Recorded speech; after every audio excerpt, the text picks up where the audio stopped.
response from Anderson about the auditors and such? That's in here. Okay. Yeah, that's in here. Go ahead. Okay. You want me to continue? Yes. Okay. So we're now recording, so that's good. Okay.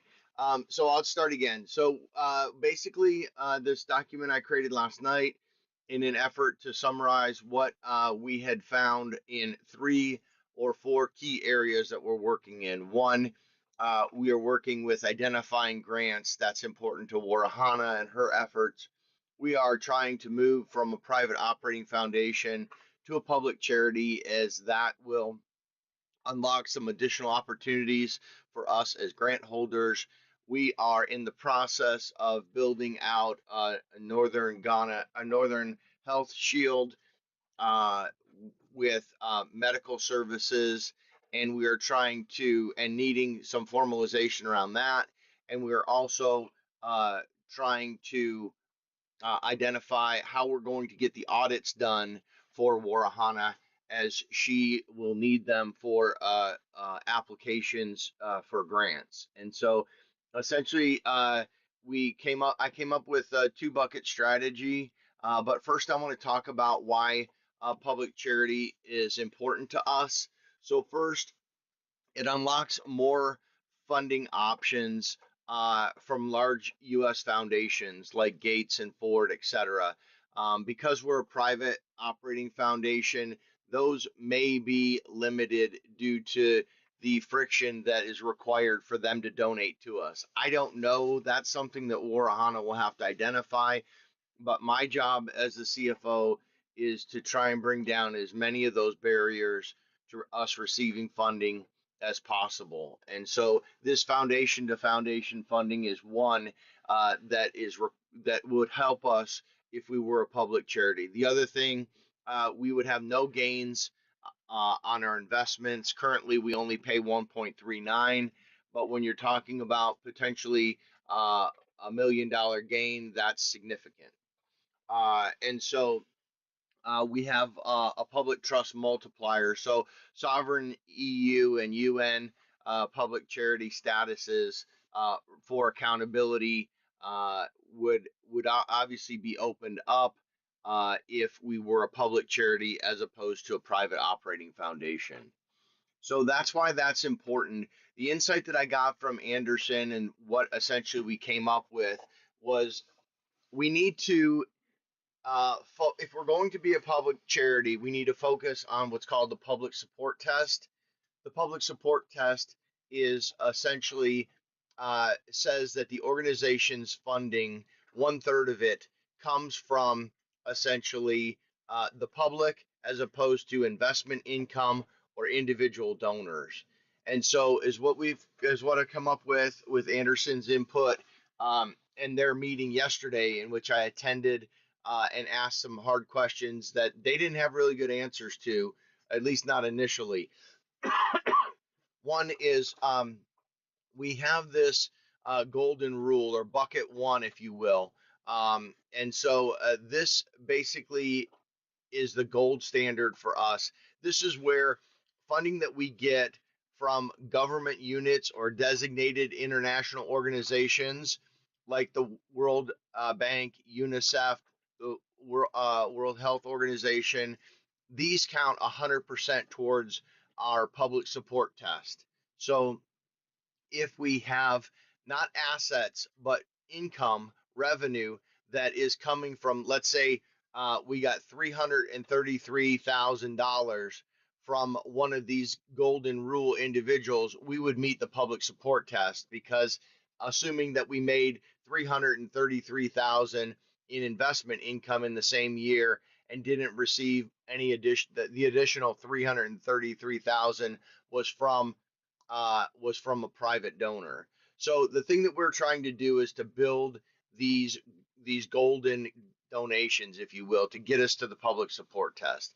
The other, if they come from individuals, corporations, private foundations, are capped at 2% for the support test. So if we're given $1 million grant from a private donor, only 5,000 would go towards our public support test because it's only 2%. So, however, if we get $200,000 grant from UNICEF, that's $200,000 towards our public support test.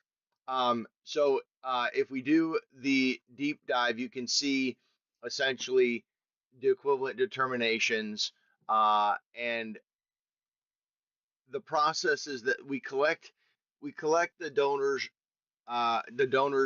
governing documents. If we want to unlock this foreign investment from donors in the UK charities, EU agencies, etc., we must determine their currently in our current state. We need to unlock something called equivalent determination. And what this is a legal opinion collected by our counselors stating that the foreign donor operates like a U.S. public charity. So essentially, it costs between 2 and 5,000 per donor to get this equivalency determination. Once we have it, then the compliance, it would count towards 100% credit. So let's say we have a UK charity or an EU agency, we can gain 100% of the value towards our public status, our public charity status, if we do this equivalency determination. So if I don't make sense, please interrupt me, raise your hand, etc. So this means we have an expense for every donation we want if we want it to count towards our public charity test. The two bucket strategy for Warihana filters these donations. We're going to accept any donations we get, obviously, that we can execute successfully on. We just need to know that they're going to go into one of these two buckets, and we should target bucket A initially because this helps us move to a public charity. So we have essentially bucket A is that they're capital compliant with their capital. So this is where we get the determination letter and we move towards a public charity at 100%. We have bucket B, which is the 2% club, if you will. And these are individuals. They don't affect our public support test as much, but we're still going to take the funds and move forward as best we can from there. Even though we're a private operating foundation, we're going to continue to do everything we can to help the people we are trying to serve and create a happier world. So then finally, so that's kind of how the public support test. And then if no one has questions about the buckets or the determination letter, equivalency determination letter that we would need to create from those donors, I'll briefly touch on the audit firm section, or maybe I'll just open it for questions about that before we start the audit discussion. Let's see. So, Benny, do you have any questions about this two bucket strategy and why it's important that we move towards a public charity as opposed to a private operating foundation? Nope, I don't have any question for now. Yeah. Okay, great. Thank you. Salam, how are you doing? Yeah, I'm doing good. I don't have any questions for now. Okay, great. And it looks like Warihana is good as well, which is great. So at that point, we will target the 100% club, but willingly take the 2% club as well. And so the audit firm selection. So this is what came out of Anderson as well, is that when I discussed the need for an international audit, they said that so Kareem is the individual who has worked for the IRS for multiple years, 20 years, I believe, auditing nonprofits and their taxes. And he works for Anderson, and his response was, "You're doing things that we don't typically do." And so, while that was a bit exciting because we're here to do things that others aren't doing, it's also a little concerning that their ability to support us as we move into the international space with legal regulations in Ghana, etc., is challenging at best for them and non-existent at worst. And so this is going to mean our reliance on third-party auditors in the area, as well as our reliance on Salam as our country coordinator to advise us as he sees regulations and legal things come up as we approach these grants uh, from individuals who are initially trying to move us into a public charity status, but are willing to support our mission regardless in the 2% Club. So, in doing some research based on that finding from Anderson, essentially they weren't really able to help us. I asked them for clarification on the equivalency determination letter, and they're going to get back to me on that. I hope in the coming week. But with my research, I identified not any of the four big audit firms because of the fees that they charge, but these other audit firms that are in Ghana and could potentially help us out. Um, so they are here listed.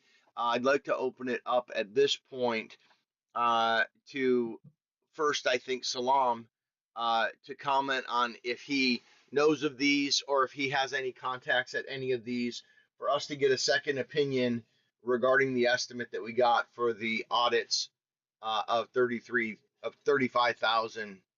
I'm sorry, 3,500 a year from the auditors that we've been working with in Discord.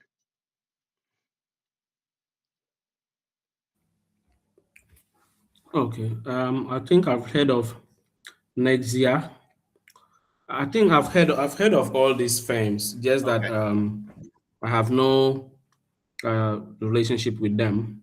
And these firms are also ranked, if not category A, but let's say B, or next in line to the very top four international firms in Ghana. Mm-hmm. And yeah, so they are very reputable audit firms. Mm-hmm. And I've also taken time to read about them. Okay.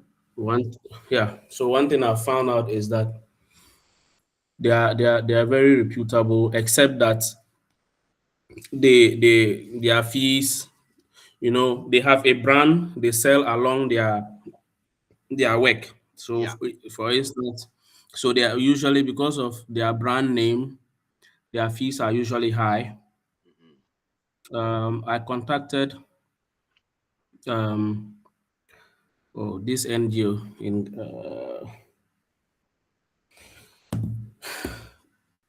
Ben, can you remind me, this NGO with a very huge story building in Tamale? It's a local NGO and they are into health.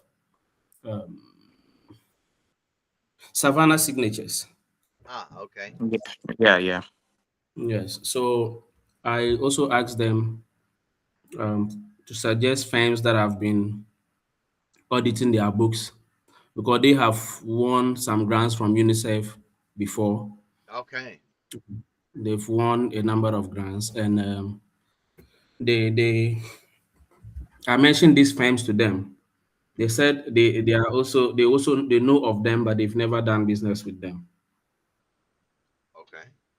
Yes, and the Eh, general opinion was that I think they feel, or everybody feels, based on the statuses of these firms, that they will charge very high fees. So usually people don't go to them like that, yeah. except the multinational projects or the very, very big projects and companies. Okay. So So so like were you you said, we able can to find out who they do use or not really? yeah, so for them, their advice was actually that as an organization that has not won grants before, this is our first time going in for grants. Uh-huh. Uh, they believe that usually grantors are looking for assurances from your audit reports, and what they look out for is that you are audited by a reputable like audit firm, and by reputable means this particular audit firm is licensed by the governing body. For instance, if it's in Ghana, the ICAG, Uh-huh. and the audit complies with international financial reporting standards, and the firm is able to give qualified opinions about your operations and be fair and honest as much as possible. So, according to Savannah signatures, usually the best strategy is to start with the local firms that do not charge you higher fees, because when grantors see that for your first grant, maybe you are paying very huge for audit reports. I'm Uh-huh. not referring to these firms we've listed because we don't know how much they will charge either. But when grantors see that you are paying very huge for audit reports for your initial grants, what comes to their mind is your cost efficiency. Mm-hmm. How cost efficient are you? Right. Um, because it's just an expenditure. Mm-hmm. And so, what the director told me was that we should look at the local audit firms. Honestly, so the auditor we've been talking with mentioned Mensa, JB and Associates. Uh-huh. Savannah signatures also mentioned Mensa, JB and Associates. Um, though I've not spoken with Mensa, JB and Associates because I was probably, if the conversation had moved forward, we would have gotten an introduction through Mr. Marvin. But Savannah signature mentioned them, and they also, yeah, so they mentioned them, and so I also told them that for the past, we've been operating, our financial records actually reflects our operations for the past 3 years in Ghana here. Unfortunately, or fortunately, for the past 2 years, we were not registered as an international organization.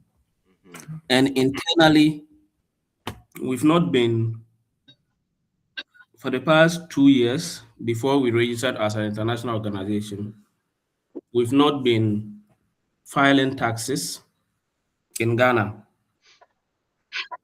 though we are waived with most of the taxes, because whether local or international NGO in Ghana, there's generally tax waivers for all non-profits operating in Ghana. So, but the right thing to would have been to have filed some tax reports. Mm-hmm. And so, but these are some of the issues or challenges most NGO startups faces. So usually they'll go for auditors who have experienced relationships with the GRA, the Ghana Revenue Authority, and all the other financial compliant institutions that they can, for lack of a better word, cover up for you Mm-hmm. or make your case for you, yes, in preparing your books. Uh-huh. So that was the recommendation I got generally. But I haven't contacted, or I didn't try reaching out to any of the listed audit firms that you've suggested. Hi. Great. Okay, that's Good good feedback. information, Yeah. and yeah, I think it's important that we talk with other NGOs as you've done, Salam, to see what it is they do in their initial stages as they try to move from a local to an international or even just more established NGO in Ghana. So Yeah. I think that's very important, and yeah, I think it's very important. I'm really, I was talking with the president this morning, and I'm really uh, challenged by the established the need to the expenses that are that it's taking to establish us in the country of Ghana for this medical effort that we're trying to launch there. Um, the overhead expenses are more than I anticipated. I think they're more than you anticipated, Salam. Um, Yes. and it really is concerning because we're talking about the difference in being able to purchase vaccines for individuals in the hundreds versus filing paperwork and doing audits and doing taxes and things like this. So I'm not sure. I'm not. I'd like to just. I don't think we can hear from Warihana yet. But she's obviously been following along, read the document, etc. But I'd like to. I'd like to step back, as we say, and evaluate, because so this document that I wrote, it has some references as to what the next steps are, right? Immediate next steps, and is what I'd like to do is maybe step back from those next steps and the immediate steps that are in this document and see how we can either organize differently, which is not even addressed here, right? Because Salam, this document that I wrote doesn't even address the registration for the medical certification. I'm sorry, I don't use all the right terms. I apologize. I can't keep them straight in my head. Um, but we don't have. There's a whole nother list of documents and fees in which you've listed, Salam, in the email, the power of attorney, all of these things to get the certifications and the things that we need to operate in Ghana. And I think at this point is what I'd like the whole group there in Ghana to do is to take a step back from everything and say, how can we operate the most efficiently? Does that mean we don't establish ourselves as an international NGO in Ghana and we literally come to Ghana in April and start a local NGO? And then we figure out how the funds move from Give Basic Needs to that NGO, and that simplifies some of our filing fees, audit requirements, etc. I really want to hear from everybody. I want everybody to think about just solving the problem. That problem is moving money from the US and its current nonprofit to Ghana and giving typhoid vaccines. That's all we're trying to do. We're trying to build health hubs that focus on three key areas. We all know that, right? Typhoid, meningitis, etc. Right? So we know those things. But I want to step way back and say, if we were starting over today, what would we have to do to have the biggest impact with those least amount of bureaucracy and obtain and still be able to obtain funds from organizations like UNICEF, the World Bank, etc. Can we just brainstorm for maybe just 10 minutes on this topic, and wipe everything off of the slate, everything that we've done, and say, how can we be successful in Ghana at immunizing and building the Northern Health Shield the simplest way? Is it partnering? I don't want to say partnering because that's a bad term. Is it collaborating with another NGO that's already on the ground? Is it how can we do this? So I think the President and I have discussed this a bit. So I don't know that the President has any immediate input on what I've said, but I'd like to hear from Salam and Benny, and then ultimately Warihana when she's available, on this topic of how do we solve this problem. So let's hear from Salam first. If you're king for the day and your goal was to give out typhoid vaccines through health and build health hubs, RN entrepreneurs, you had access to a nonprofit in the US that had the resources to help you, and you wanted to write grants, what would you do?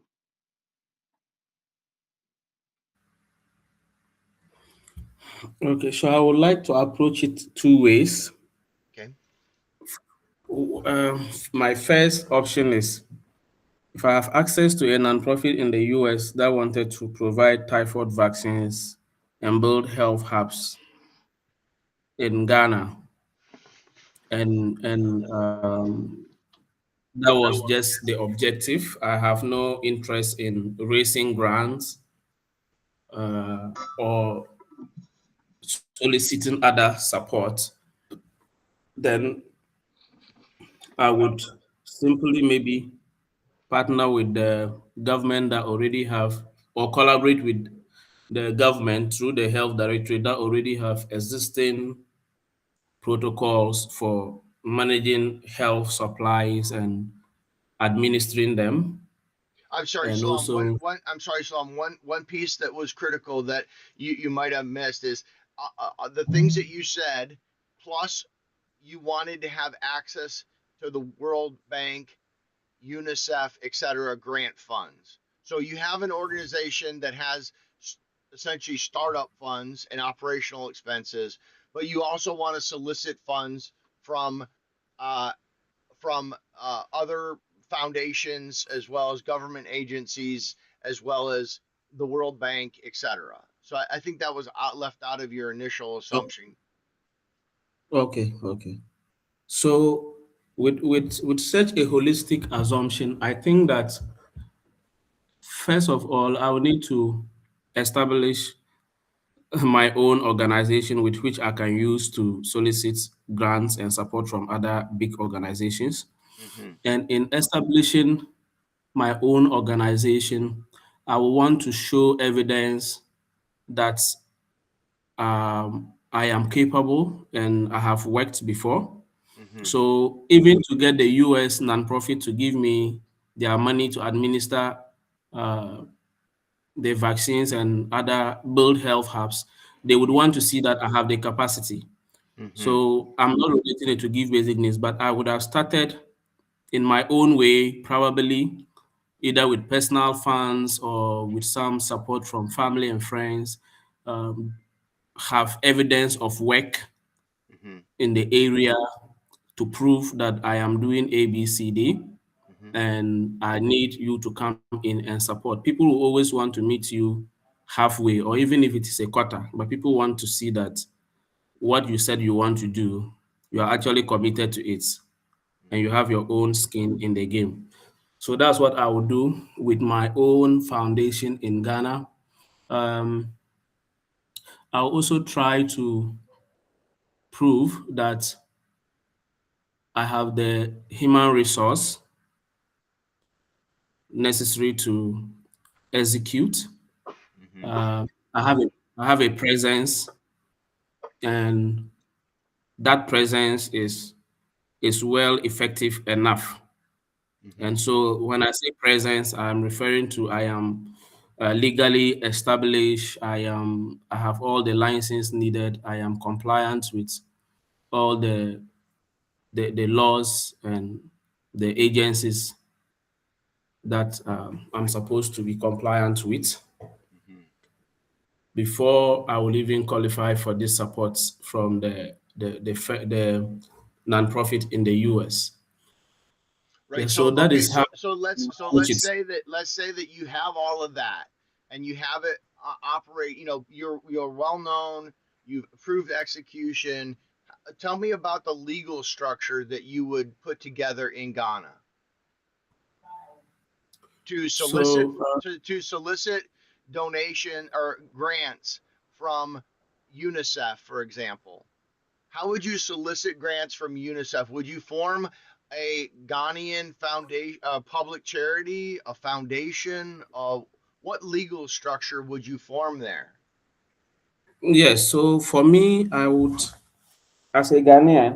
as a Ghanaian, who has no capacity, I would want to start with an NGO, a local or a Ghanaian NGO Mm-hmm. that I would form. I want to have my internal controls in place to prove that I have systems to run the NGO. Mm-hmm.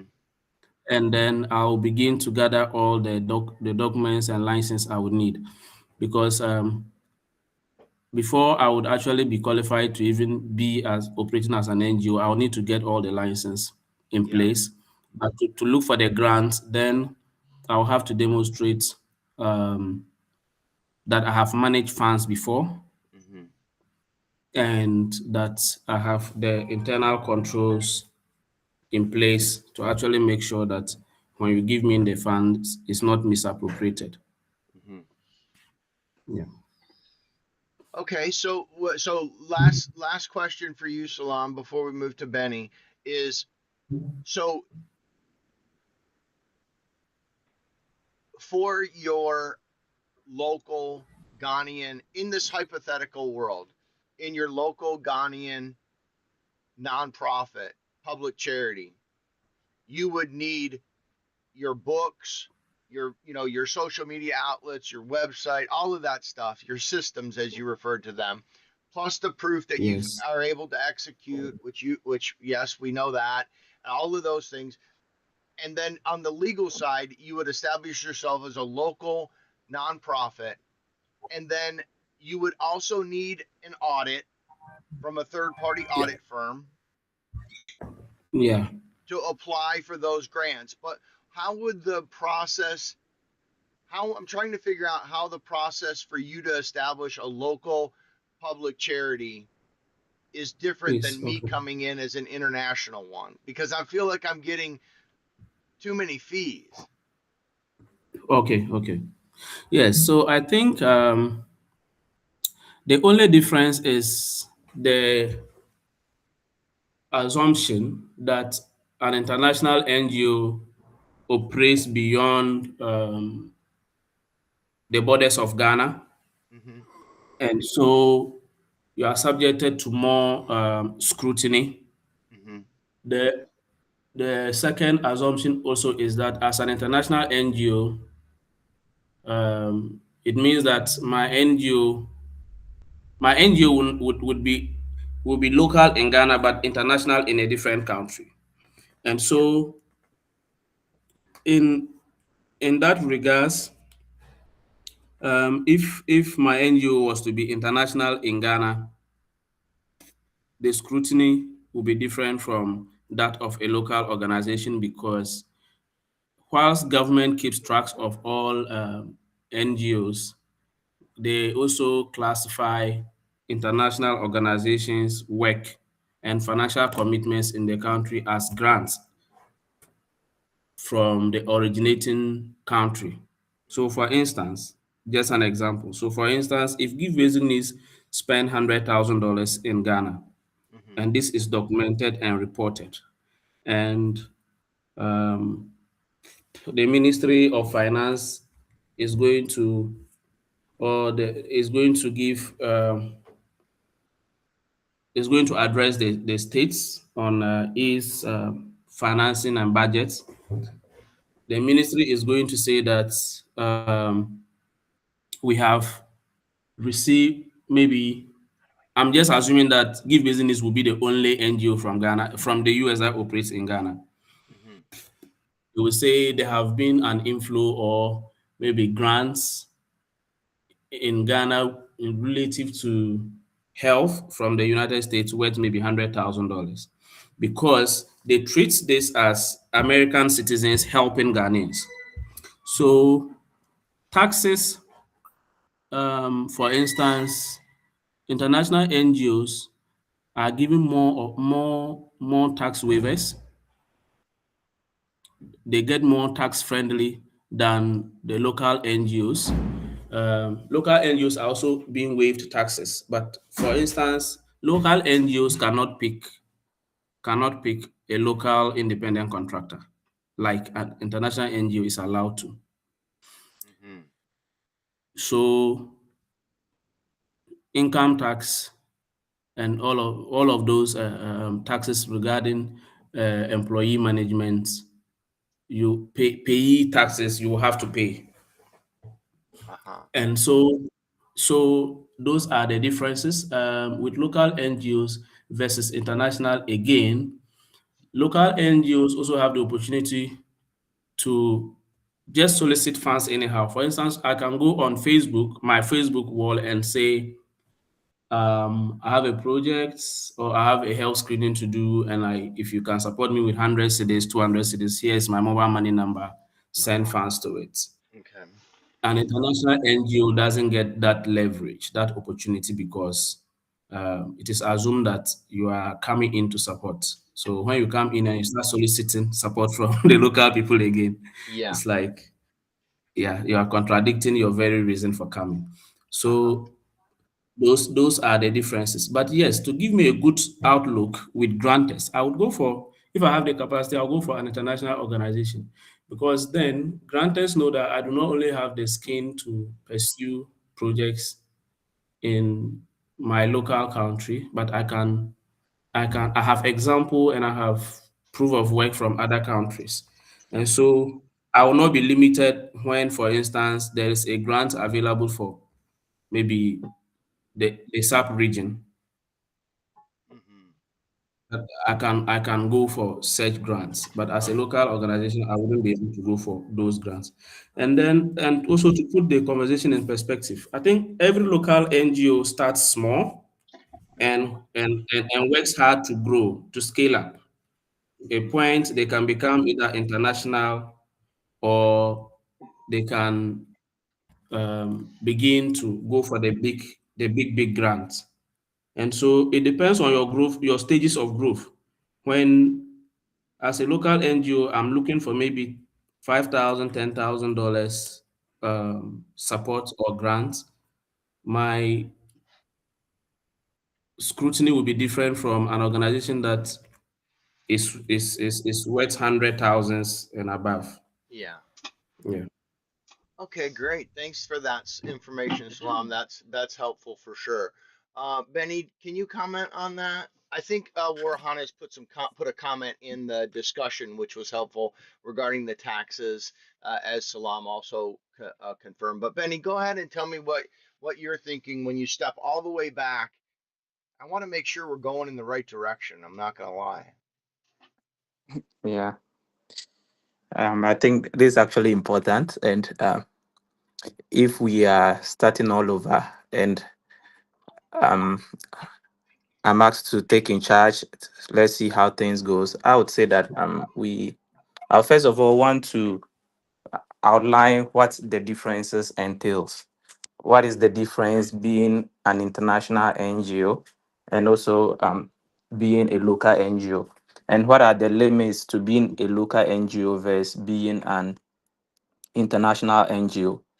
With that, we can then focus that against our mission or what we intend to do to see which way would actually work best for us.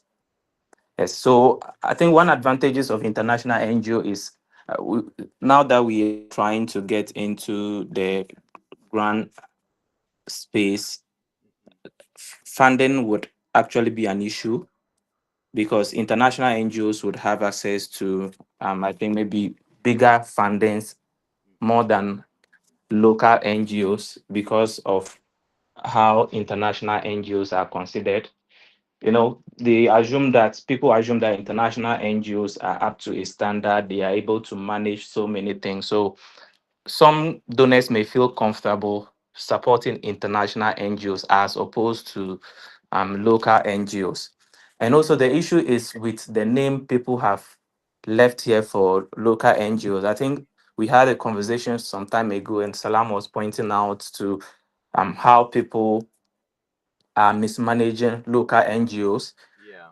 just because any individual can just set up an NGO Mm-hmm. locally, just have put some few things in place and they begin to run it.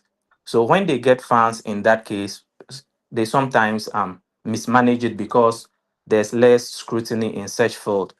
But with international NGOs, it is assumed that they are more professional and Mm-hmm. their work is of standard. So when donors are giving their money to international NGOs, they feel a bit safe that they can deliver. And I think that in a hidden way, it's one of the things that comes with the costs. Uh-huh. Because yes, to be able to be seen as very credible like this, it also comes with costs, which involves this audit reports we are talking about, Mm-hmm. also filing of taxes. And there are local NGOs in Ghana here who do not um,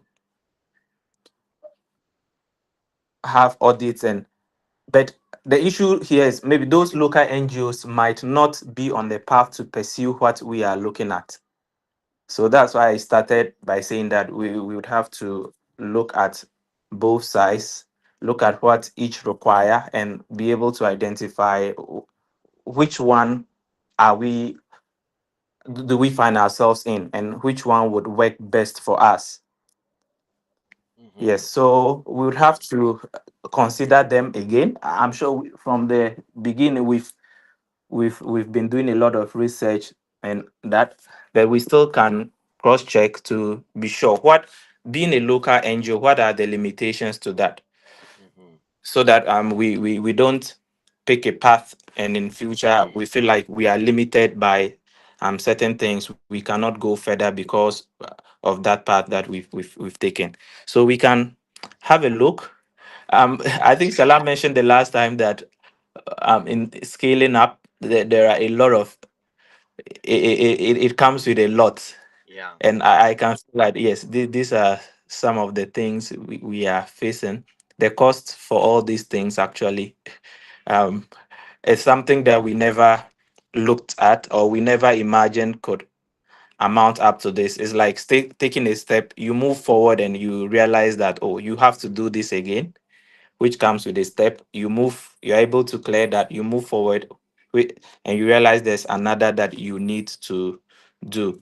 So I just believe it's just the weight or the authority also that is placed on international NGOs. Hmm.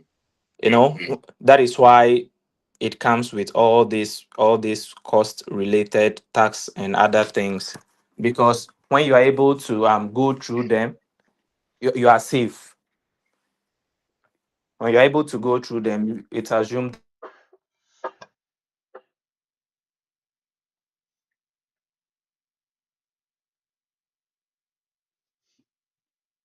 concerned and we can move forward.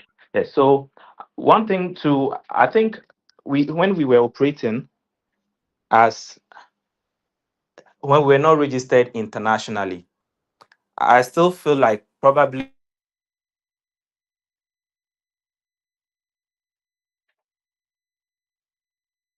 I'm sorry, Benny. I think you're breaking up, Our or it connection. could be our connection. we, Yeah, he's breaking out. Okay. Thank you, Salam. wow, okay. Please, can you hear me? Yeah. Yes. Now. Okay. Yeah. All right. Sorry about that. No, it's So okay. Just I'm saying that one of like the the last couple of sentences, Benny. okay, okay. So I was making reference to, we operating initially in the early 2022, 2023. Hmm. We didn't have so much in Ghana doing in Ghana yet. So we were considered even as a local NGO as at then, because we had not yet formalized our registration as an international NGO.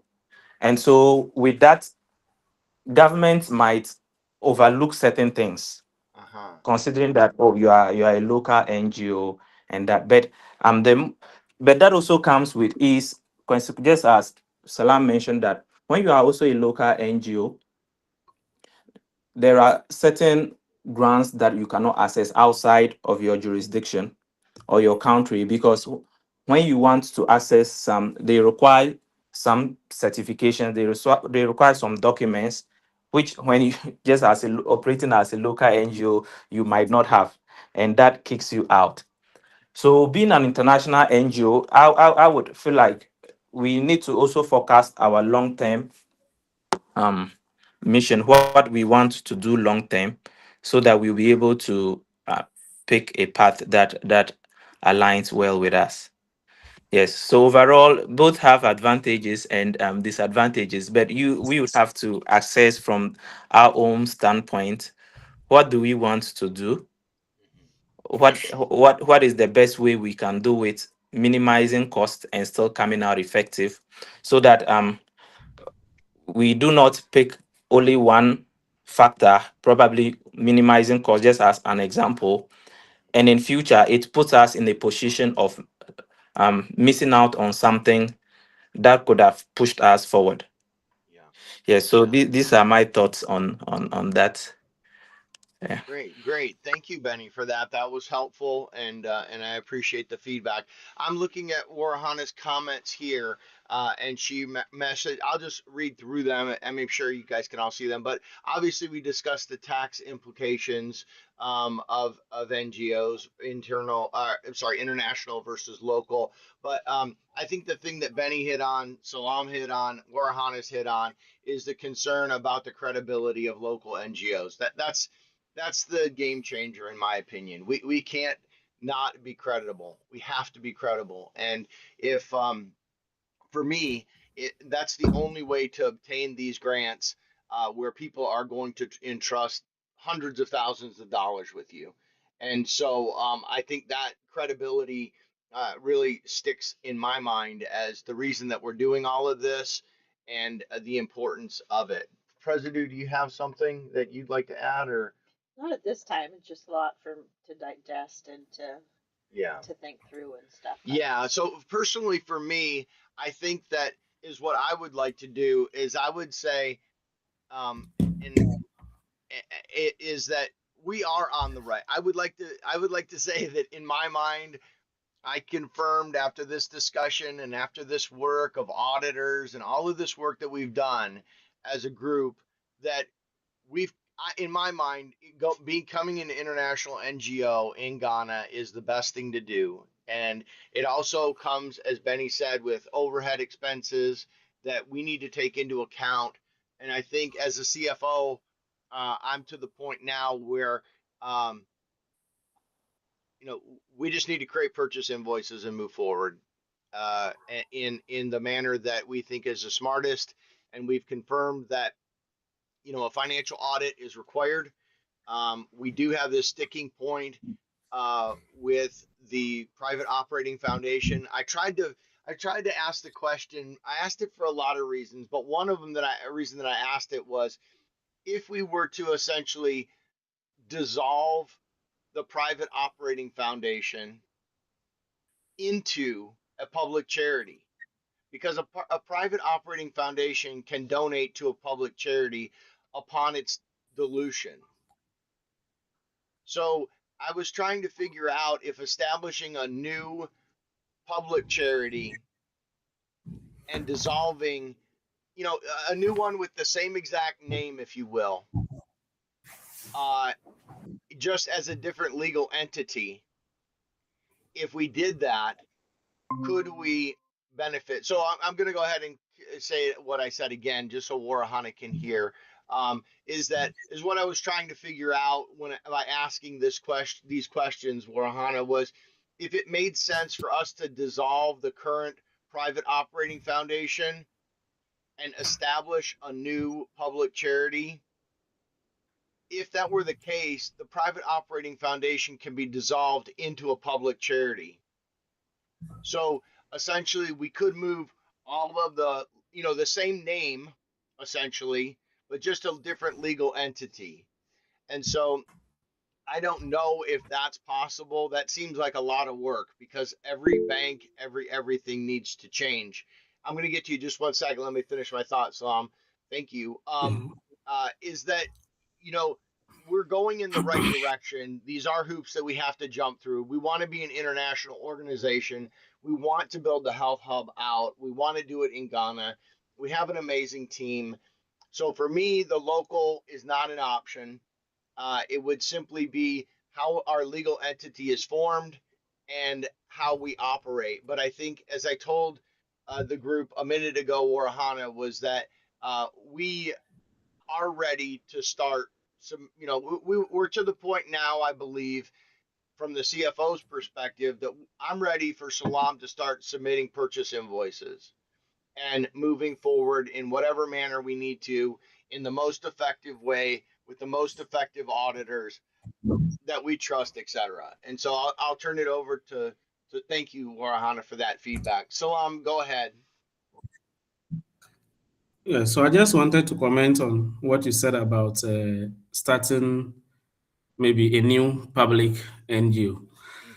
And I want to say that since the focus is in Ghana, Give Basic Needs is an currently registered in Ghana with the same directors and beneficial ownership, which is the same as Give Basic Needs in the US or Collusive Family Foundation in the US.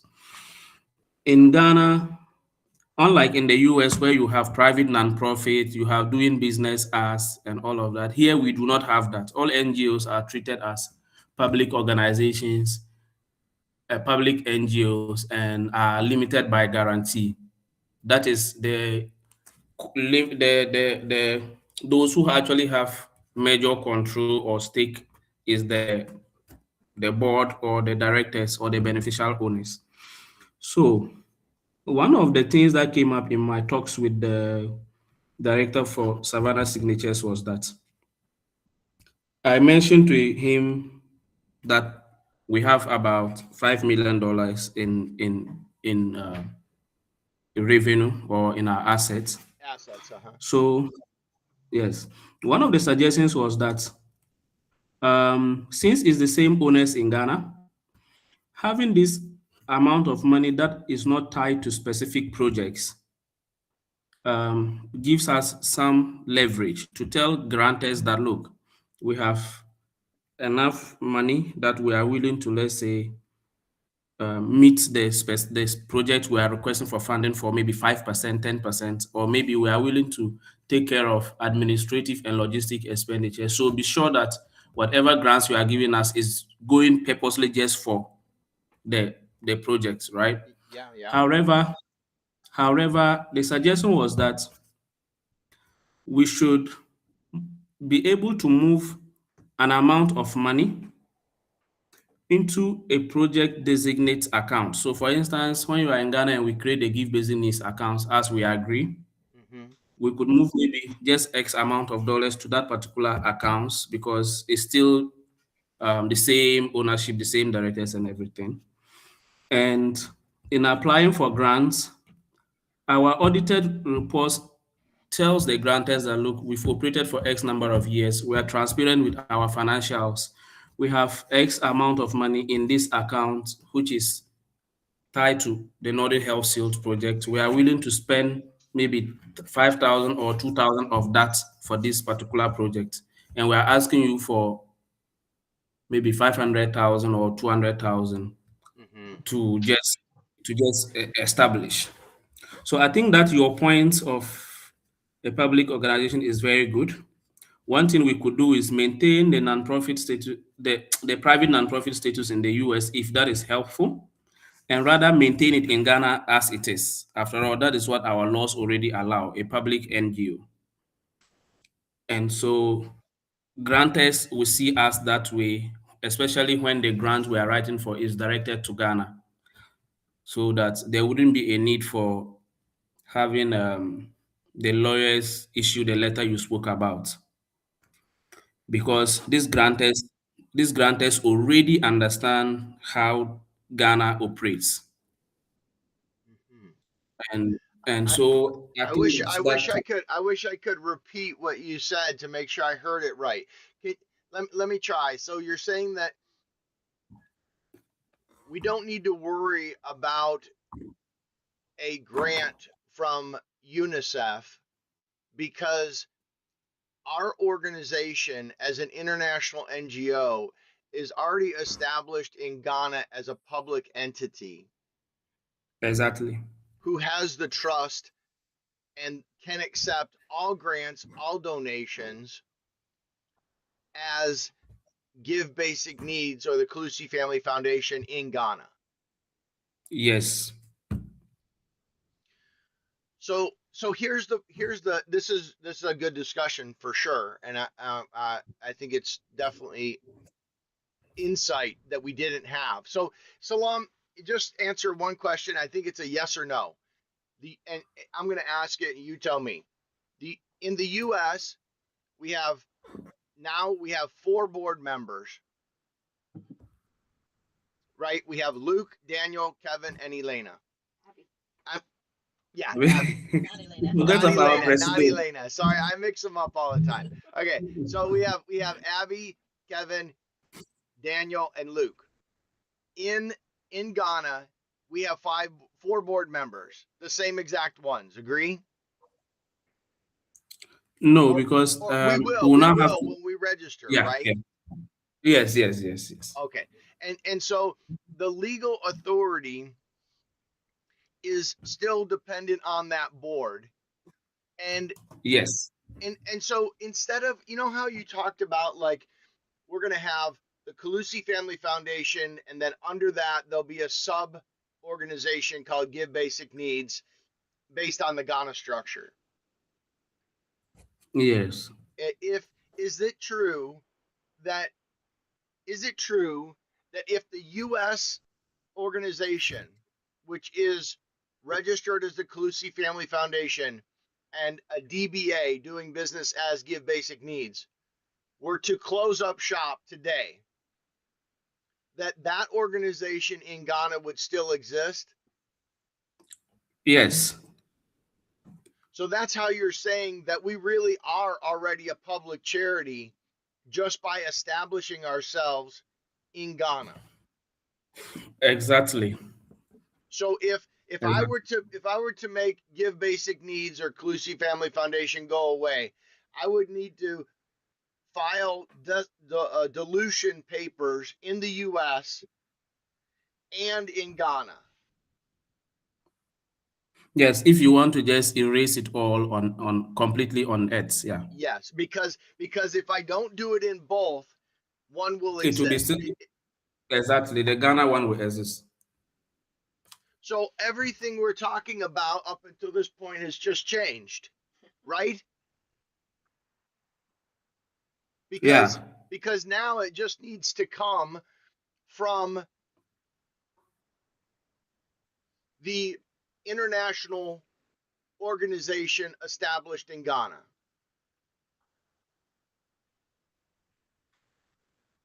Yeah. Correct? Correct. So now we have no issues. We have no issues. I wish Warihana just dropped, but we have no issues with Warihana writing grants to the Gates Foundation, Ford Motor Company Foundation, UNICEF, World Health Organization, as long as they're coming to and from Ghana. Not at all, because Warihana will be using the all the documents and license from Ghana, and the documents and license indicates that we are already a public organization or NGO. Okay, so Yes. here's the problem with the with operating.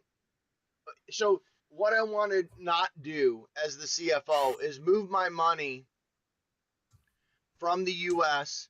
into the Ghana bank.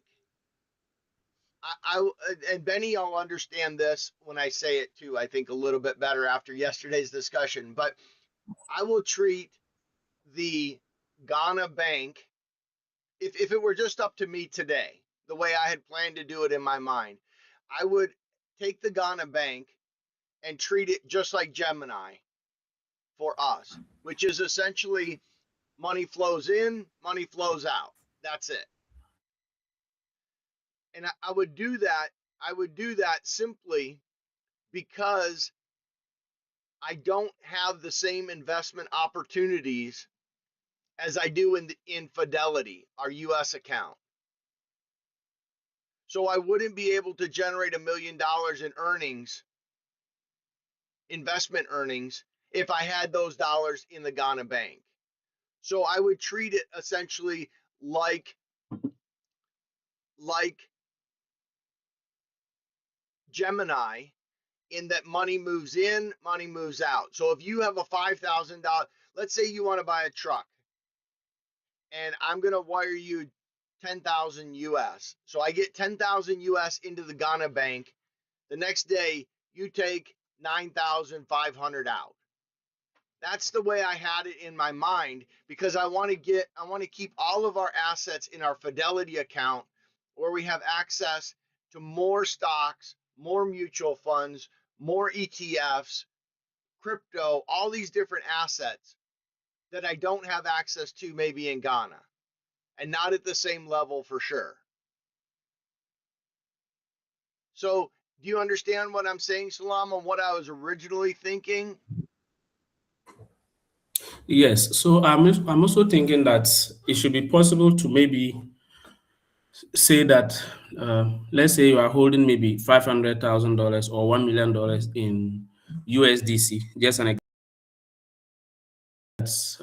we are holding this, and this money, maybe 10,000 of this money is going to Northern Health Sales in Ghana. I think that should also work. The reason why she suggested, the director suggested that to me was just to say that usually grantors want to see that you are actually apportioning some money from your organization towards the project you are asking them to fund.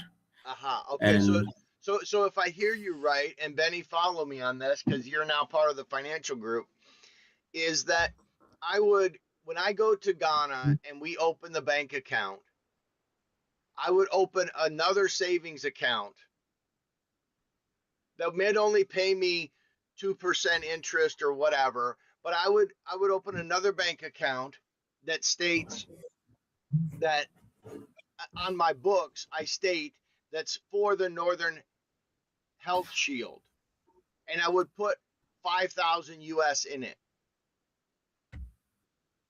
yes, And yes, now I have two accounts. I have my operational account, which is like Gemini, money just passes through, right? Now I have yes. another account that is on my ledger that allows me to separate specific amount of money for the Northern Health Shield.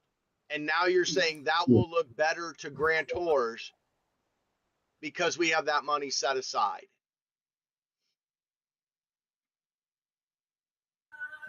Yes, exactly. You really got it clear. Okay. But one thing I also want you to know is when you come, we'll visit the banks. I think Ghana gives a lot of investment interest than the US does because of the nature of our economy. Hmm. Yeah, but you understood it very well. Okay. And I think when he said this, it all made sense to me that if I was a grantor and you come to me and you say, I have $5 million, I want you to give me $100,000 to go and do a project. I would say, okay, if you have $5 million, what are you also contributing towards that project if you think it is a good project or it is viable enough for you? So maybe like you just rightfully understood and said, keeping aside maybe just an amount and saying on our books that this amount, for instance, we are even starting to pilot. So we've been piloting and this amount is committed to it. If you give us $500,000 or $200,000 or whatever, we'll be able to do 10 or 20 or whatever number more of Yes. the Northern Health Sales. Yeah. Okay, great. So I think I understand a lot better that we don't have to be reliant on Anderson Mhm. because we also are the controlling board in Ghana of a completely separate entity that is already a public charity. Exactly. So that And is why the law requires that you people should get working and residence permits because mhm, though I am here and I have the power of attorney of the president to represent the foundation legally, I cannot on my own do anything. I cannot even instruct a bank in Ghana to handle our finances in a way without the approval, the written approval of the board. So, mhm, and the board is the same people. You control everything here. You give policy direction to the organization. You give strategic leadership direction to the organization. You retain the power to employ and fire in Ghana whoever you decide to work with in Ghana. So absolute control still rests on. So if you go through the registration documents when I sent it to you, apart from listing you as directors, it also lists you as beneficial owners of the organization. So when they say beneficial owners, it means that you actually have control over the organization's entire operations mhm. and not anybody else. Okay. Yeah. So this is really important because it solves the problem of getting funds and grants from private foundations or other public, like the UK, et cetera, et cetera. And so I wish Warihana was on. I understand she's traveling. We all travel at times. But hopefully she can revisit this and clarify that she too is comfortable now that we don't have any limitations on the grants we can write. We simply need to segment our accounts properly in Ghana, in the Bank of Ghana, so that they are project specific. And then we can request grants and matching funds from essentially anyone on the planet, if I'm correct. Exactly. So I also want to I'm sorry, maybe except one caveat, except from those living in Ghana. yes, even those living in Ghana, for instance, the government or other big NGOs in Ghana, we as an international organization we can collaborate with them to Okay, undertake projects. Yes. okay. So one thing I also wanted to say was that the guidance I got was also that because it's our first time and also looking at the amount of resources we control, we shouldn't undershoot or overshoot in our grant application. And so maybe Warhana will listen to this meeting afterwards. Uh, he suggested that it's good to start with at least either 200,000 or $150,000 and above, but we shouldn't go beyond $500,000 because it's our first time. Yeah, And when we do that, we have grant experience. So when we are now scaling, we can go for the 1 million, between 1 million to 500,000 to $1 million, and yeah, then we scale like that. He yeah. also said that we shouldn't, for us to be successful, he used a particular rule. Okay, so he said it's best to properly apply and execute one grant than to improperly apply for 5 grants. Yeah. Because if you are all over the place applying for grants anyhow, these grants institutions, most of them, they, for instance, he mentioned a number of institutions, and he said these institutions are categorized as UN partner organizations. Mm-hmm. So they have a network where they share information. Mm-hmm. So if you are all over the place applying for grants just anyhow, they get an impression that maybe you are desperate.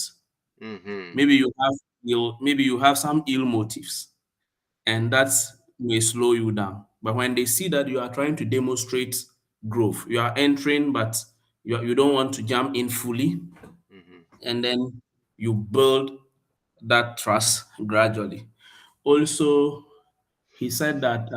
So I also mentioned to him about our intention to acquire a vehicle, and he said it was good. Usually, the grantors have something they will always ask for. He said it's Mm-hmm. the asset register of the organization. So they want to see that you have some assets in the country that you are asking for the grant to go to. So, for instance, if maybe you have asset worth $1,000 and somebody is giving you $100,000 to come and operate in Ghana, the person might be thinking that, oh, if I give you the 500 or the $100,000, you can easily leave your $1,000 worth of whatever asset in Ghana and walk away with my money. Uh-huh. Yeah. So he said a mistake they made was, in order to build their asset register, they thought that owning an office was a good idea. And so they invested almost all their IGF, internally generated funds, into putting up a very huge office building. And now some grantors feel like they have a lot of administrative cost. Uh-huh. So they don't they don't want to. So he was saying that whilst he's advising that we should build our asset register, we should also be careful not to overdo. Yeah. So because now what they are doing is now trying to prove to grantors that they actually put up these buildings to generate revenue. So they are renting it, and the rent they are generating is also nothing to write home about. Like it's very little. Right. So those were just the advice he gave. Yeah, I think that's great. So here's my question, Salam. If so, Give Basic Needs has an asset in Mexico that is a piece of property that's worth $100,000, let's say. Now, as an international NGO, that gets reported on our US taxes, right? But Yeah. but does that asset also get reported on our Ghana taxes when we file? Or is that because it's a separate organization almost, does it not get reported? Because it's not owned by the Ghana entity, it's owned by the US entity. Yes. So our financials, I think this reporting you are talking about is what inform the financials data you shared, which will be used to prepare our our reports, our Mm-hmm. audit reports, right? Yes. So that already accounts for it. But when we are filing in Ghana, in order to excuse ourselves of certain taxes, for instance, I know NGOs are exempted of all taxes, but they do come after you for property tax and all of that, and that is very marginal anyway. Uh-huh. But it's also good that you do not transfer asset from, let's say, Mexico or US all to Ghana for your tax compliance, because you may end up paying for what you really don't have here. Uh-huh. Yes, so I think that, yeah, in demonstrating our financial capability So to the grantors, that should be captured in our financial reports. But in demonstrating to the tax authorities in Ghana, that should be left out. okay, so in our asset list, when we do the report, the audit, and we show the potential grantors the list of assets, the Mexico property will be present, but it won't be present when we file our taxes in Ghana, correct? Correct, correct. Okay. And just like the truck would be listed, but that would In not incur any taxes when in when Mexico. when we filed our Ghana taxes, just like it wouldn't affect our taxes here in the US. Yes, yes. So they really are 100% separate entities. Yes. So we were now taking steps to rectify when you come, where we can now register. We agreed that when you come, we register Colosi Family Foundation, put Give Basic Needs under it, and then we can marry the two together completely. But I Right, think right. that to avoid this legal um opinions and all of these expenses all the time, having to get letters and all that, we should just treat them separately because you are the same owners anyway. Right, right. Yes. And so and that's yeah, so that's great. So I think is what uh is what I'm wondering is, are the auditors that we're looking at going to also be our tax accountants for Ghana? Yes, if we want to give them that authority. And I took time to actually read about the Mensa JB and Associates when he mentioned them. I realized that they do tax compliance for Ghana Revenue Authority. They are also listed on the Registrar General. So I think they are a local firm, like a Ghanaian firm, but they have some kind of relationship with the tax and regulatory authorities. Uh-huh. So I got I actually got a contact on their website. Uh, I haven't called, and it's late. Maybe I'll call tomorrow, or maybe I'll ask Marvin to give me direction to them. One thing I wanted to find out from them is that um, I wanted to discuss with them our operations last year and last 2 years, and the fact that we will be needing tax clearance certificates, which usually is free for the grant application.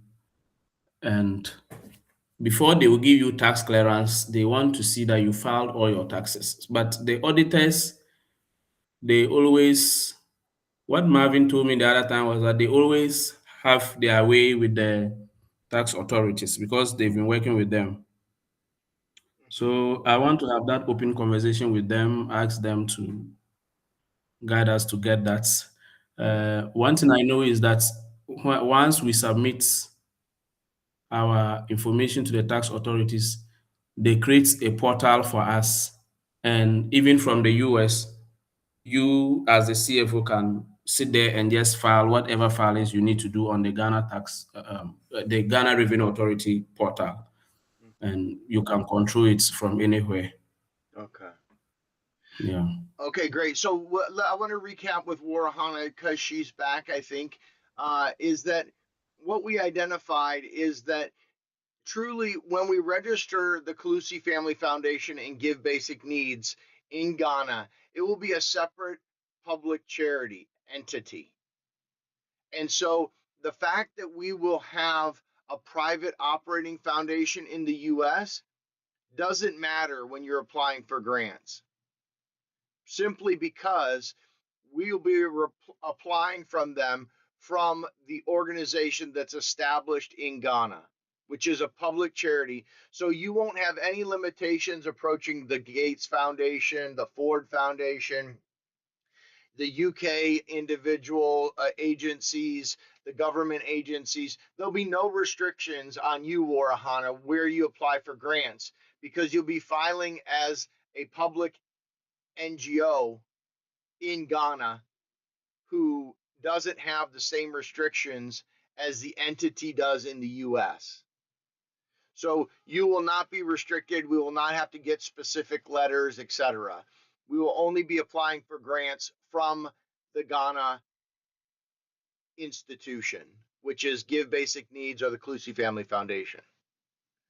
So does that make sense, Warihana? Can you give me a thumbs up or a thumbs down? I've gotten home actually, so I can talk now. Okay. Okay.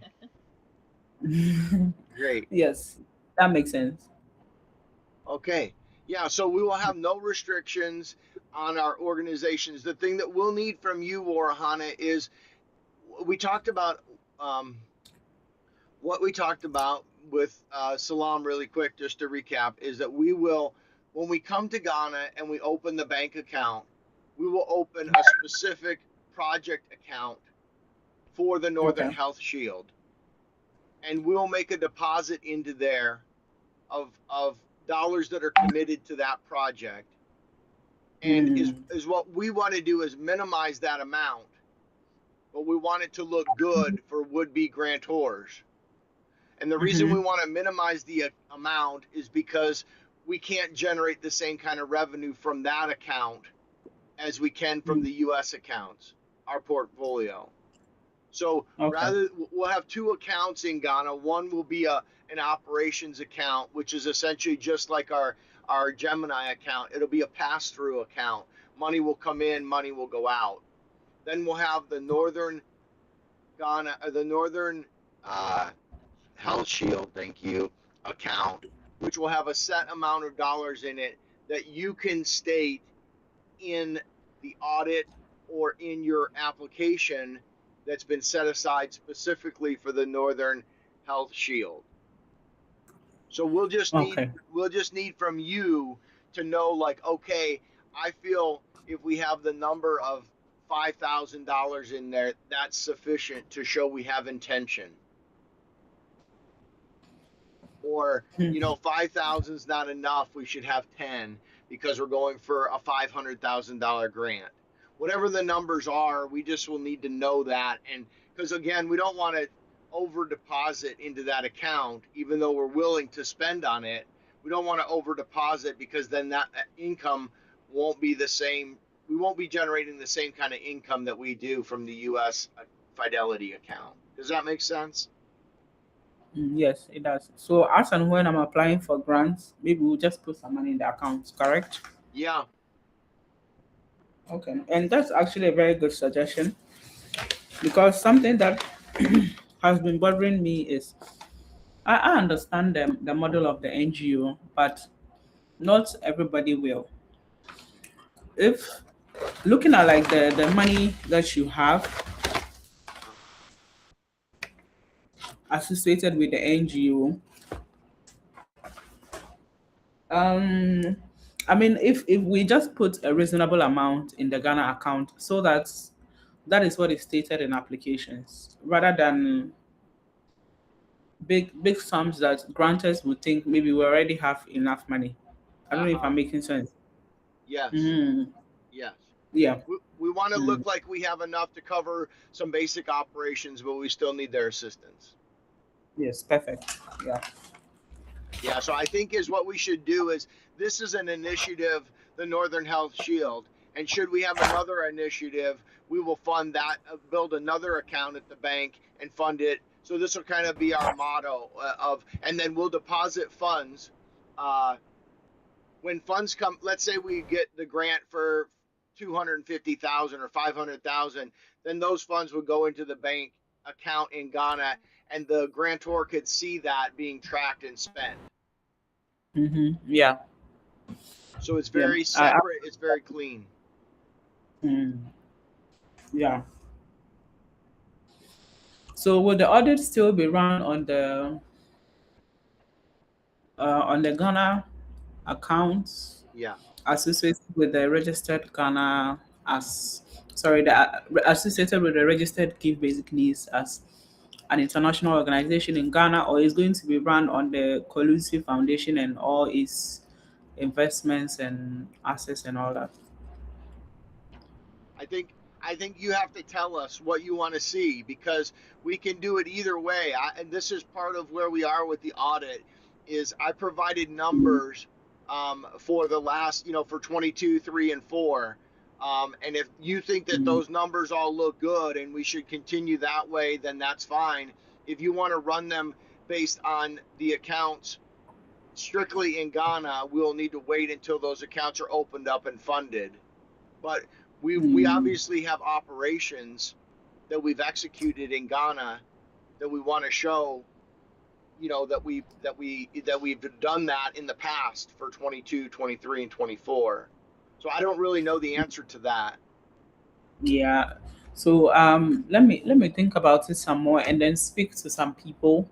Hmm. And if it is the case that we would run the audit on the Ghana account, we would have to fund it some way, somehow, Uh-huh. have some money in it so that at least in the audit statement, the auditor statement, we have some money. Hmm. But let me think about it and then I'll get back to you with a response tomorrow. Okay, Salam, do you have any input on that? Yes, I think audit usually is about auditing your financial history. So we cannot just open an account in Ghana and put money in it and audit it, because we need to account for, before an audit will be run, is your expenditures versus your revenues, your taxes, your administrative expenses and all of that, your income and all of that. So also, just like Kevin said, we've been operating for some years in Ghana. Running an audit on just an account that is open in 2026 will not capture what has been done in 2025, 2024, 2023. Yeah, so that is my So quick so thoughts about it. so if we're I mean technically, so now is what we're talking about. I think is to Warihana's point is that we we technically are going to have two international organizations, one in the US and one in Ghana. So in Warahana's case, it really, if you're auditing the books of the institution that's been established in Ghana or will be established in Ghana, it will have new accounts. But if you're if you're auditing the entries that you're referring to, Salam, that will be of the U.S. interactions in Ghana. So I don't know how that works, honestly. Yes, so the later will have to suffice because that is what will demonstrate will justify our operations in Ghana so far. Mm-hmm. Because if for instance I go on your website as a grantor and I see that you've been operating, but your financials tells me you just have only this year. And also mind you, the account you are opening in Ghana is specific project account. That particular project probably was not even existing last year. Uh-huh. So the Northern Health Summit was not existing last year. It wasn't existing 2 years ago, but we were operating in other areas.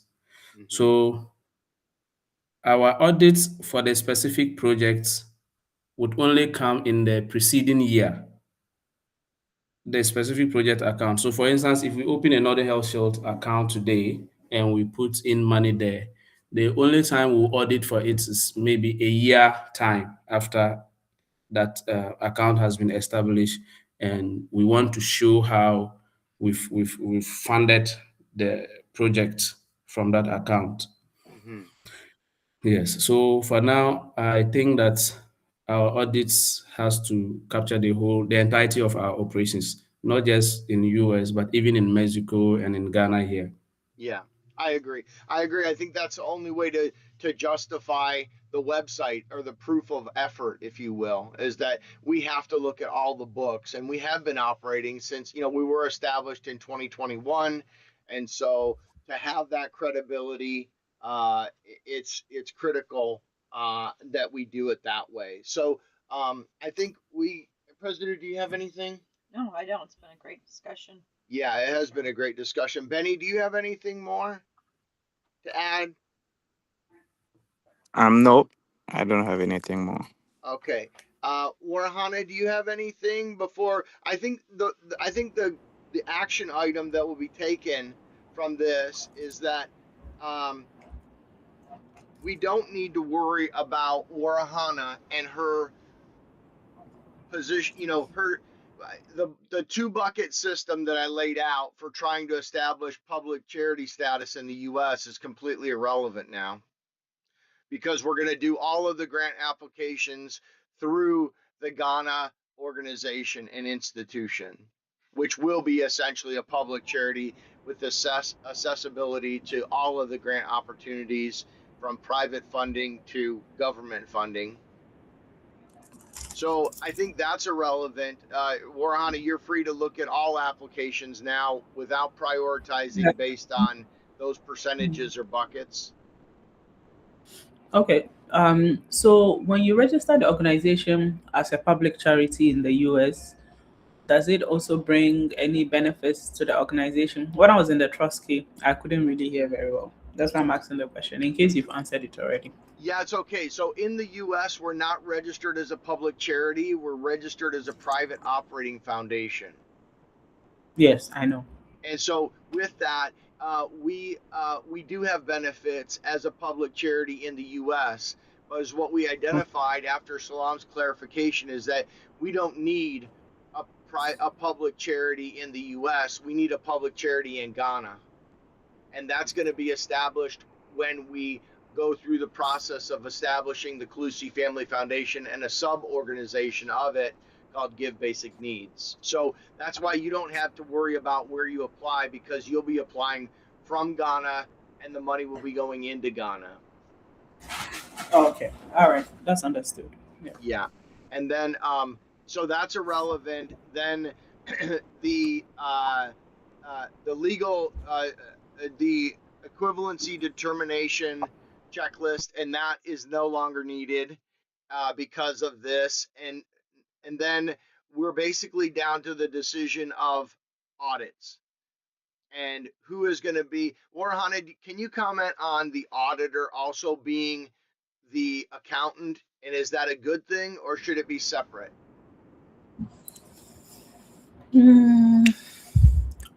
Salam has a strong background in accounting. What does he think? Okay. I'm not really. Yeah.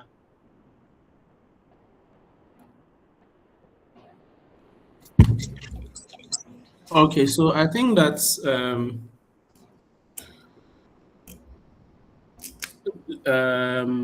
so I want to come from cost perspective angle. Uh-huh. That once we are keeping our records, our financial. When I say I'm referring to our financial records, like the ERP bookkeeping Yeah. and all the books or the work that the CFO has been doing. It will be cheaper at the end of the year to just have. Can you hear me? Yes. Okay, sorry, it got very silent here. So No problem. it will be cheaper to at the end of the year have the audit firms just give us a tax accountant who will just prepare the books for filing purposes, and maybe they will charge us maybe 1,000 or a $2,000, which would have been cheaper than having an accountant in the organization that you pay every month. Mm-hmm. So that is where I'm coming from the cost perspective. But on the other side, I'll also throw the question back to Warihana. What would grantors want? Will the grantors wish that, or maybe this is a corporate governance issue and we can all look at it? Uh, that is it proper to have your own accountant as an organization who prepare your financial statements every year or every month or every year and submit to the tax authorities? Or because on the cost aspect, I think using the audit firm will be cheaper, but governance, corporate governance issues and also guarantor needs, if it is proper to have an accountant, I think we can look at that. Because when Kelvin mentioned how much you pay a year in the US for filing for IRS, if it's the same here, it will be cheaper than keeping an employee. Yeah. I think the Yeah. Okay. question to Warahana is, does it look bad if your accountant is also your auditing? If you have the same company as your audit firm as your accountant to grantors? No, no. So far as your records are properly kept, Uh-huh. I don't think. But Kevin, if you were a grantor and then Yeah. I count you and my my accountant is also my auditor, how will you feel? I would wish that they were different Yeah, me too. because I feel like someone would be, there's less chance for Conflict of corruption or interest. coercion or collusion. Yeah. Yeah, Would you say right. Salam? Because Go ahead, Warhana or Salam. yes, because Yes, it's like I think when Sorry. yeah, Warhana, so go ahead. the accountant prepares the books and then the auditor comes and scrutinizes the books. Mm-hmm. So if the same person is doing it, I don't know if it's me, I'll be lenient on myself. Yeah. Yeah. Yeah. Yeah, I think I think they should also be different. They should be different. Yeah. Oh, Ben, you have a comment, please. compliance. Ben is compliant, so maybe he will give us a good Yeah. answer. He should be commenting for sure. Yes. Yeah. Yeah. Okay. So I was thinking, since some of these audit firms work as a team and as a group, what if any audit firm we intend to engage, we first of all have to ask them this question, tell them how important it is, and how feasible it will be having someone from that firm file our taxes. Then we get to know how they are, we can approach it from there, because we might be thinking it's a way of, but they might have a way around it. And so I think we can, any audit firm we want to engage, just as a form of our initial conversations, we can throw this question to them and hear what their response would be as we also look at it from our end. Mm-hmm. Thank you for that, Benny. Salam.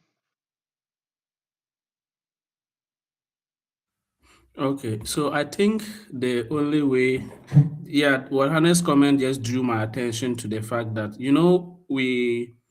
the one we've been talking with on Discord regarding this audit is from Asong Nkrumah and Associates. And he indicated in one of his messages that because he has prepared the accounts for our credibility sake, he doesn't want his firm to be the same organization to audit us. So he was referring us to their firm, their partners, which is Mensa, JB and Associates.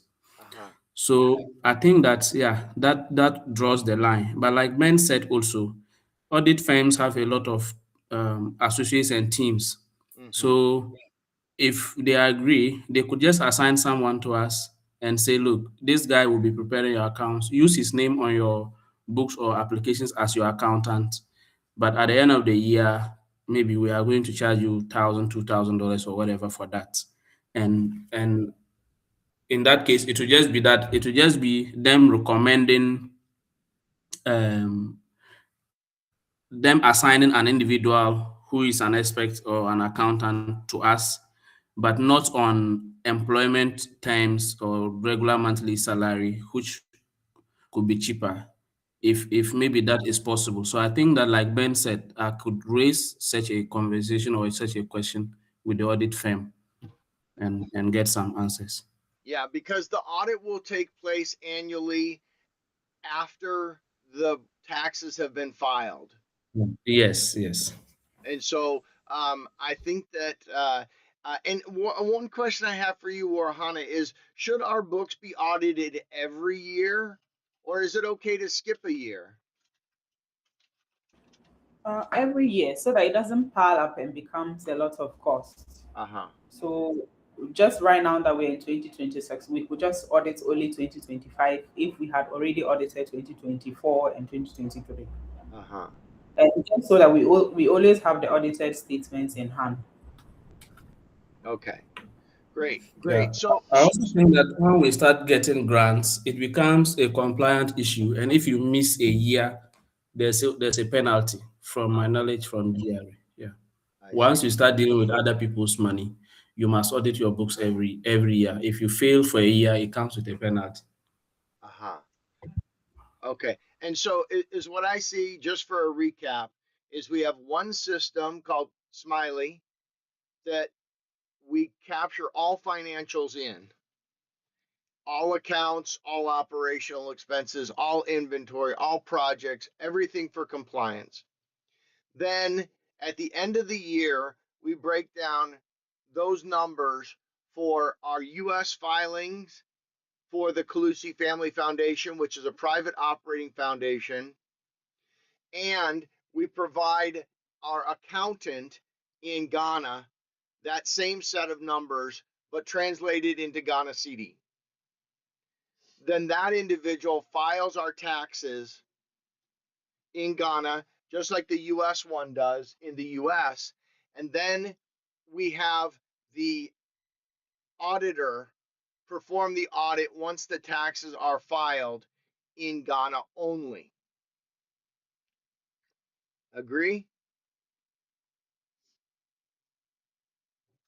So, Yes, yes, yes. I and agree. Warahana, yeah, Benny, you too? Yes, I agree. Okay, great. So then, Presidu? Yes, okay, Presidu's eating an orange. Okay, okay, great, great. So then, Salam, we can, I put this document together for everyone, but it's further conversation on. I don't think there's anything more that needs to be discussed about what needs to be done. I think we all need to know what to do. Salam, you are in Ghana. You understand the requirements for tax purposes, for registration of the organization, as well as for auditing. So we're going to turn that over to you and let you, as country coordinator, identify the individuals that we'll be working with to accomplish the task so that we can move forward in a logical way and make sure that Warahana has what she needs to seek out the grants that are going to accomplish the Northern Health Shield initiative on the ground. Okay, so I will engage Mensa JB directly tomorrow Okay, myself. I'll pay them a visit, and I will raise this and other relevant issues so that on Friday I can provide final information, great. and then we can proceed. Right. Then it'll be just a matter. And Salam, uh, you can do a draft purchase invoice against the Ghana office for this. And then we can talk to the purchase invoice in the Friday meeting. Does that work for you? Yes, yes. But okay, so when I engage them tomorrow, I will also still um I'll also ask Marvin to see if he can continue and just prepare the other accounts for us, because he has agreed to prepare the accounts for us for free. So that when I meet JB Mensa, I will negotiate the audit fees with them. Okay. Now that we want to engage someone from their place as to be filing our taxes for us, maybe we can have the fee come down or something. Yes. Yeah, Yeah. please. We're basically instilling our trust in you to negotiate the best prices and work with the individuals on the ground that are going to make us successful. And so that's no different than any other work we do with you as the country coordinator. And so at this point, we'll turn it over to you. Um, and the clarification that you've made regarding the separate entities, the filings, all of those things, it really helps me understand and helps us get out of uh, basically um, more legal requirements than I thought we were going to have to do. So I am very grateful for that. Sure. I would. You can be sure that I will always go for our best interest. I, I appreciate that immensely. And this is the President celebrating. Thank you. Okay, I'm done with my orange. yeah, yeah, yeah, great. Okay, so I think we can. So I think we can wrap. I think you can ignore this document that I attached and sent. Warihana, you can continue to work on the website as your top priority, and then also uh, getting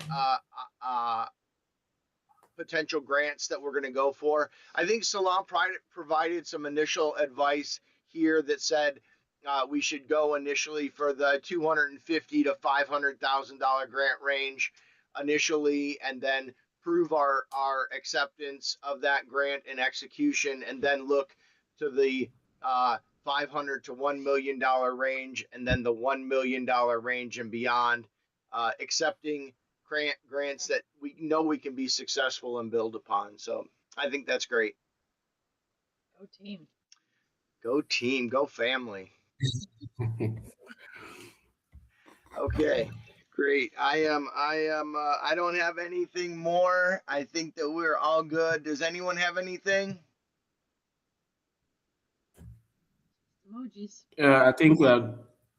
I'm also okay. Yes, I have. I want to raise an issue with regards to our vehicle. Okay. Yes. I don't know if you've been able to go through the link I shared with you. I'm sorry, Salam. I don't even know whether you shared it. Okay. Is it the one? Is it That's the right. one? Is it the one of the truck and the helix? Yes, I shared a link on the Tamale Office channel that leads you to a website in Ghana that lists a number of Hilux trucks, Okay. Toyota Hilux trucks. And I Okay. just caution you that if you see a vehicle that look too good and too cheap, be careful that you might be dealing with a froster. Yeah, yeah. Yeah, and Yeah. I totally agree. And Salam, I think we're going to give you the action item I think we've decided, and this will allow me to update the implementation plan for the Northern Health Shield, that we are going to go with the truck. We are going to go with the one that you recommend, which is probably a Helix, maybe a Tacoma, but the Helix has got a little bit, I think, better options for durability. And this is the 2019 that you sent to me. I think that's something that we can start the process of looking for them, and ultimately the decision will rely on you. So if you just want to say this is the one I think we should get, create the purchase invoice, then we'll move forward with that. Sounds good. Yeah, I think I did some comparative. So I asked ChatGPT to tell me which of these tracks between a Tacoma and a Hilux, Mm-hmm. and I realized that durability, yes, a Hilux is more durable. A Mm-hmm. Hilux is also more friendly to very rugged areas than a Tacoma, Yeah. though the Tacomas are also a bit cheaper. And what I found out is that their Tacoma is actually designed more like for luxury than for rugged area operations. I Like a agree. Hilux is more, yeah. Yeah. So I think we could go for the Hilux. And the one I shared with you is actually imported by a dealer called Mutari. Warihana knows him. We've bought cars from him before. Okay. So yes, and over the years, um, he's always thought that I have an NGO. He Ah. doesn't. So so when I told him that, oh, I wanted a vehicle for my NGO, he's like, oh, I have this vehicle. I could give it to you um, at a considerable price. If I Uh-huh. was selling it, I would sell it more, but I Uh-huh. could give it to you at a considerable price. And so I was reluctant because I wanted to search and see whether the price he was offering me was actually considerable or market price. And if you go through the link I shared with you, you realize that um, you will even get a 2019 Hilux in Ghana at that price. So I think the price is actually a kill, and we should go for it. Yeah. Yeah, I agree. When I looked at the truck, and the price, and after having the discussions and thinking about the ruggedness of the terrain, and having made the decision with the President that the truck was the right thing to do, not only for delivering of supplies, checkups on nurse entrepreneurs, but also for uh, the grant purposes. I think that this is the way to go. Okay. Yeah. So Thank you. we can